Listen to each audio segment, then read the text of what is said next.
On the Record was an event that we held at Parliament as part of Sounding Out London. The event took place in November last year, and essentially it was a chance for us to get young people to scrutinise politicians and decision makers and get their views and opinions on youth violence and serious gang violence in London. Partnership is very important in today's society. To see the enormous amount of support that 1BC gained from different organisations that all focus on empowering young people and took their own personal mission and put it aside to then join the collective, it was truly remarkable. And to see so many young people turn out as well really showed that there is a need for more and more young people to be joined together, organisations to continue supporting one another. But most importantly, I once read that it takes a whole village to raise a child. And I guess being part of 1BC is us as a collective coming together as a village to raise our future generation with empowerment, support, network, and so many opportunities that can truly lead them to the next generation. Young people are not ever given the opportunity to actually voice their opinions inside the political institutions that actually govern the country. So it's always a bit of a farce, if you ask me, when young people are asked to give their involvement. But this actually was us talking about and discussing issues that we think are important, articulating ourselves, giving our own evidence and our own responses to things that we actually spend a lot of time dealing with ourselves anyway. And so to hear from us in the place where we should always be heard was a good start. So let's keep the ball rolling on that.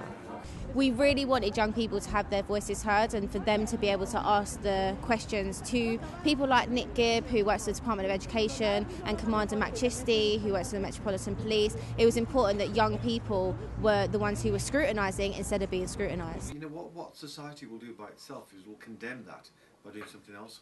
It will outlaw it without the police saying, actually, not in our backyard. We're not going to become violent. We're not going to tolerate that violence. Not in our name, not in our backyard. One of the great things about One Big Community in making a change and hopefully doing, I think, groundbreaking work is for those young people to have coordination amongst themselves, to really have the empirical evidence of what's behind youth violence and gang activity, and more importantly, put it in a way that is relevant and real to young people. So it brings in the wider social structure of young people. They buy into it. There's a critical mass of young people. You then have a foundation in which you say, we speak on behalf of, right across London. And as a result of that, you have a mandate in which you can speak to people in authority, whether it's the Commissioner, the Mayor, Home Affairs Select Committees, which you've just given evidence of, and more importantly, set the agenda for change, because I truly believe that young people have the answers and they have the capability.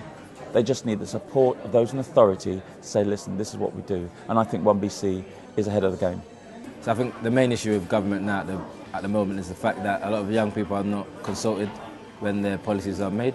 For example, with the Select Committee process, they deal with a lot of youth matters which don't involve young people giving evidence in those sessions. And I think for me, government need to do much more to reach out to young people to hear their genuine voice and see them as individuals and not just groups of people. It was quite a tough event to put together.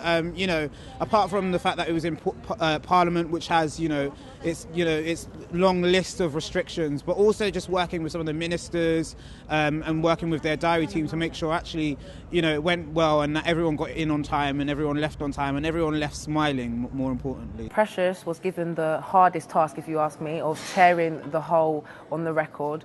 And why that's so difficult is because there's so many young people who, like myself, will not stop speaking unless they are forced to. So Precious did a really good job at making sure everybody got to say their part, but also that everybody was concise and precise with their points. So yeah, Precious did a really good job. Well done, Precious. Did Cambridge and Brixton proud.